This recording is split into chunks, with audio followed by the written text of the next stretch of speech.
we're starting with 14 mils, 40 millimeter approximate. Yeah. So 1/4, not 40. No, 1/4, 14, yeah, 14 millimeters. And now we taper it.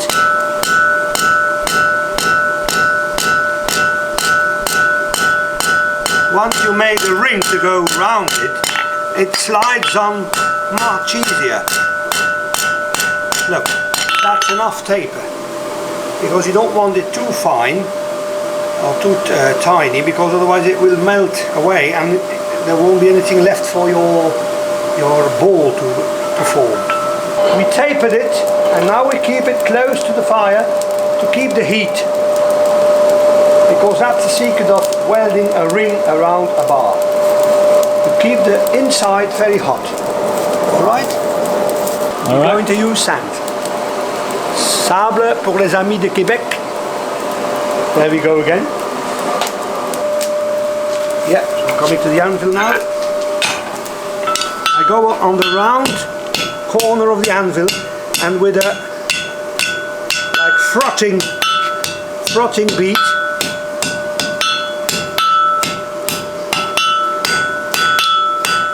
I make an eye, right?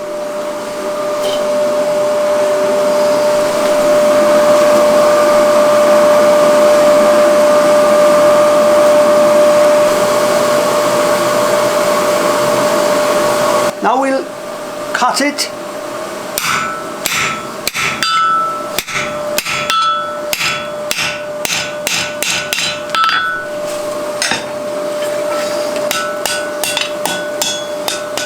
And you leave it on, so it's easier to put it right on your bar.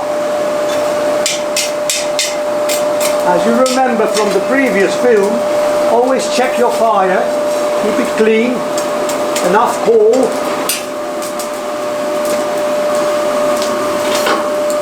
You brush wire it, or wire brush it. Now you put it on. From that side we'll do better. There you are.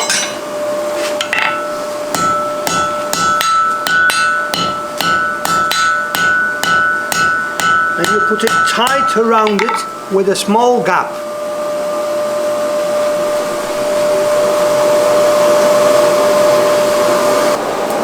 The gap is down in order to keep the dirt out. Yes? If you turn it with the gap outside, upside, it's going to catch dirt in it, so you must avoid this. Now try, if possible, and zoom in into the fire.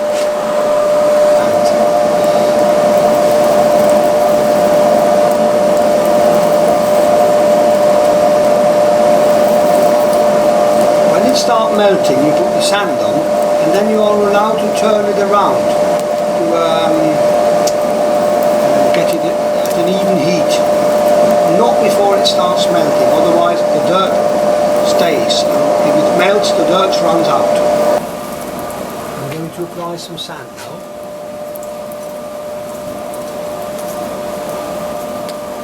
That's it. One sees it actually melting,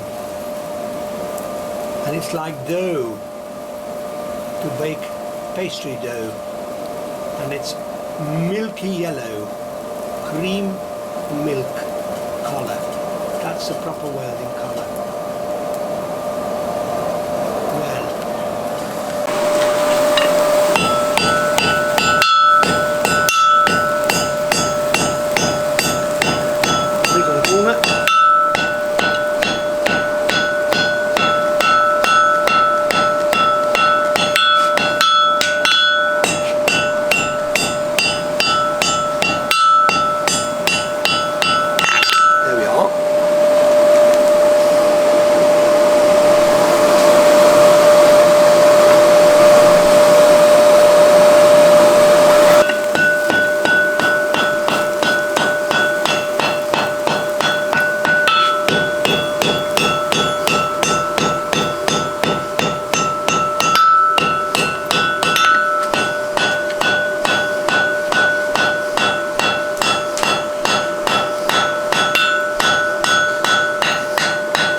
the welding sticks properly, there will be no decoloration between your bar and your ring.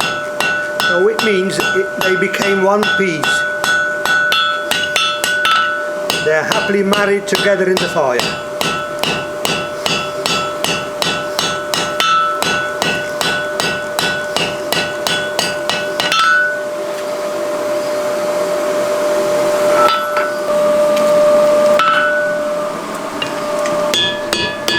Swage blocks are indispensable in a proper blacksmith workshop.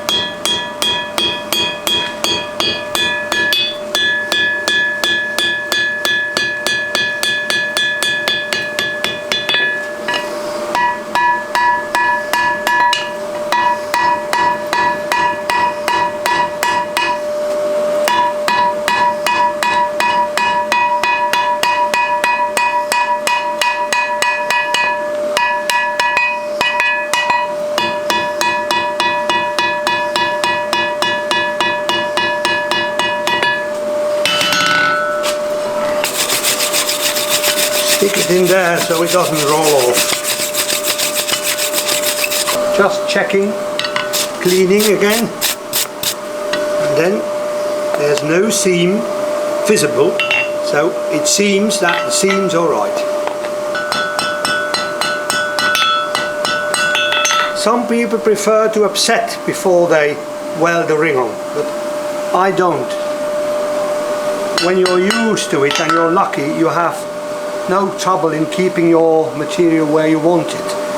If you're not sure of yourself, upset it a bit to gain some material in order to take a second or a third attempt, but there's only 3 heats in this welding if you do it properly.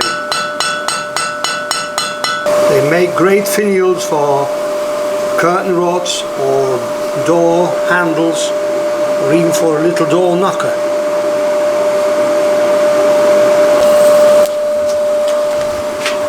So I'm cutting it off and we'll start all over again.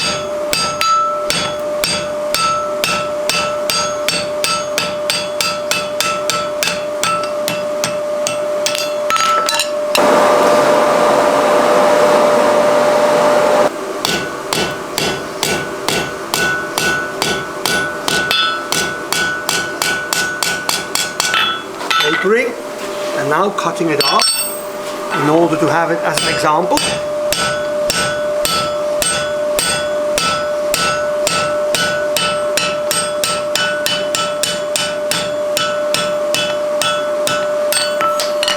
There you go again.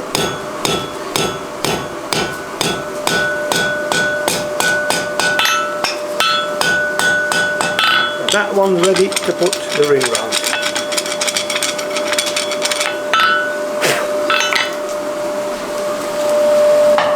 Put it near the fire.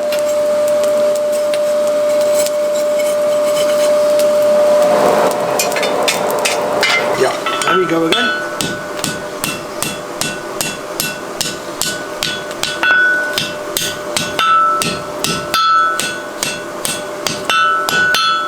With a pulling hammer blow.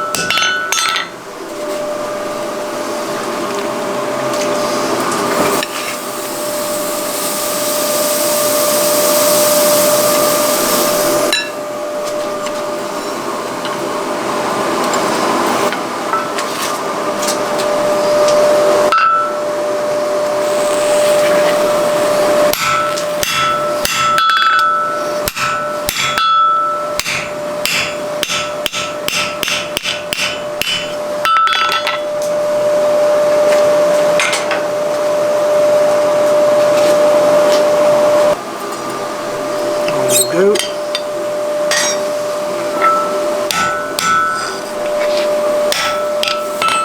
The more you put it through, the more you get a proper ball. If you want a flat one, don't put it that far. There we are. It fits snugly around the bar. Ready? There we are.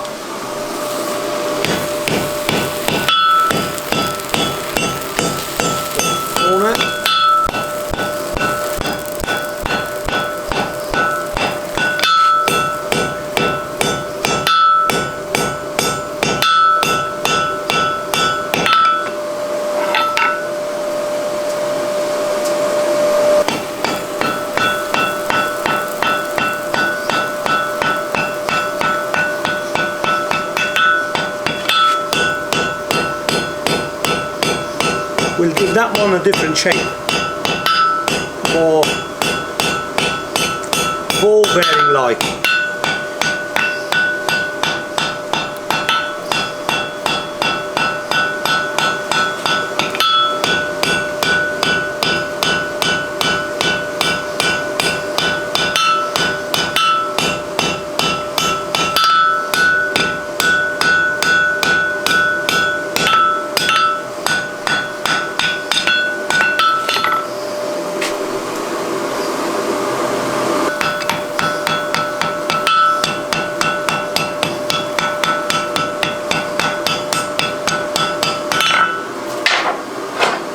Smaller hammer,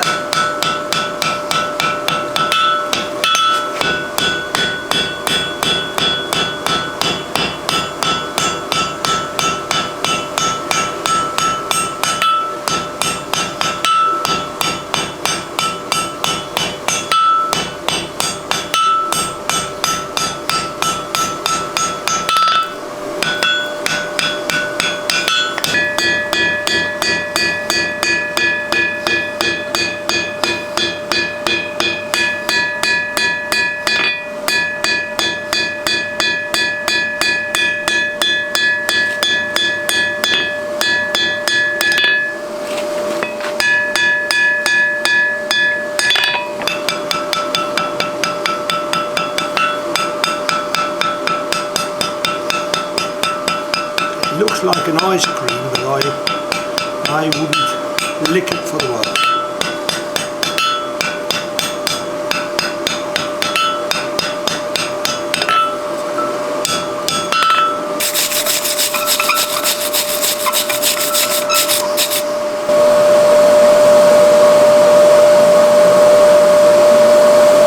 All the examples are here laid on the anvil.